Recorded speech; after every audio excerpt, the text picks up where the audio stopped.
My name's Yokoyama and I've been with Editvideo for over 2 years now, and it's honestly been a game changer for my channel.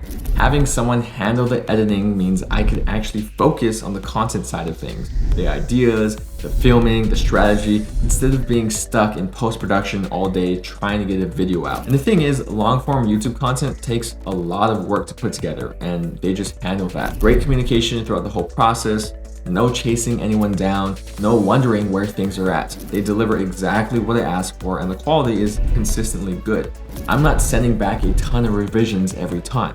They get what I'm going for and they come through with it. I've also changed up my branding and editing style a few times over the years, and they've always been able to adapt without skipping a beat. I never have to worry about whether they could pull off a new direction. I just tell them what I want and they figure it out. And honestly, one of the things I appreciate the most is that they'll try new things on their own sometime. Like they'll add something or do something a little different that I didn't ask for, and I end up liking it, and we just keep it going from there. That kind of initiative is hard to find and actually makes the content better. Just genuinely easy to work with all around, and they've made the whole process really simple on my end. If you create YouTube videos and you're still doing all the editing yourself, seriously look into Editvideo. It's worth it.